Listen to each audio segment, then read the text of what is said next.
पूर्व केंद्रीय मंत्री रविशंकर प्रसाद प्रेस कॉन्फ्रेंस कर रहे हैं, देखिए। लोकप्रिय उप मुख्यमंत्री जेल गए, कितने दिन से जेल में? एक बहुत ही प्रभावी विचारक सांसद, समाजवादी विचारों के सांसद भी जेल गए, उनको बेल मिला क्या? वो बंगाल के बड़े बड़े मंत्री जो बड़ी बड़ी बातें करते थे, उनके घर से कभी 60 करोड़ निकल रहा है, शिक्षकों की नियुक्ति में, किसी के घर से राशन घोटाले में भी पैसे निकल रहे हैं, करोड़ों रुपए, बेल मिला क्या? बिहार में जब लालू से पूछताछ होती है, ये सारे स्कैम पहले के हैं, इस समय के नहीं है, और नोटिस पहले से जा रही है, 8-10 बार आपको नोटिस दी गई। तो मेरा परिचय आपको मालूम है ना कि चारा घोटाले में मैं ही वकील था PIL में, जो लालू जी को जेल हुई। तो मुझे लगा कि उस जेल जाने के बाद थोड़ा वो सुधरेंगे, संभलेंगे। तो चलिए, रोज नई नई कहानी है। तो अगर आप भ्रष्टाचार की कहानी करेंगे तो कार्रवाई तो होगी ना, और कार्रवाई होनी भी चाहिए, यही सवाल है। तो मित्रों, आज पार्टी की ओर से पार्टी को लगा कि हेमंत सोरेन की सही कहानी बतानी चाहिए, इसलिए मैं यहां उपस्थित हुआ। अब आपके सवालों का उत्तर देने के लिए मैं तैयार हूं। धन्यवाद।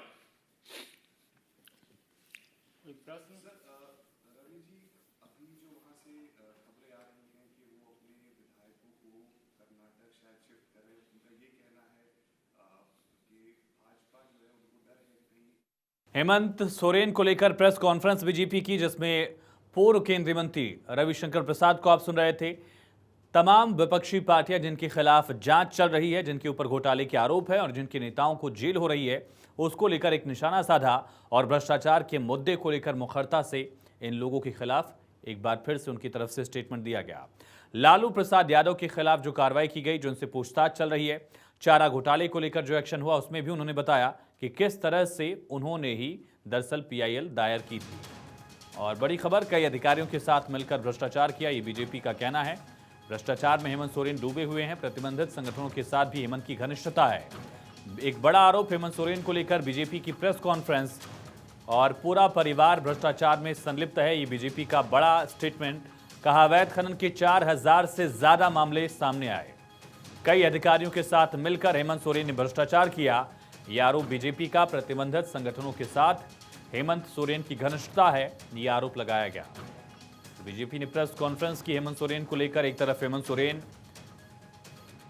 जेल जा रहे हैं ओटवार, और दूसरी तरफ बीजेपी ने प्रेस कॉन्फ्रेंस करके एक बड़ा हमला, ना सिर्फ हेमंत बल्कि सोरेन परिवार पर आरोप का। पूरा परिवार भ्रष्टाचार में शामिल है, अधिकारियों के साथ मिलकर भ्रष्टाचार किया, अकेले अवैध खनन के 4000 से ज्यादा मामले सामने आए। भ्रष्टाचार में हेमंत सोरेन डूबे हुए हैं, यह आरोप रविशंकर प्रसाद का। बीजेपी का एक बड़ा हमला JMM पर और महागठबंधन पर भी। बीजेपी ने कहा, कई अधिकारियों के साथ मिलकर भ्रष्टाचार किया गया, प्रतिबंधित संगठनों के साथ भी हेमंत सोरेन की घनिष्ठता है, यह आरोप बीजेपी की तरफ से लगाया गया। हेमंत सोरेन को लेकर बड़ा हमला बीजेपी की तरफ से। अवैध खनन के 4000 से ज्यादा मामले सामने आए, कई अधिकारियों के साथ मिलकर भ्रष्टाचार किया।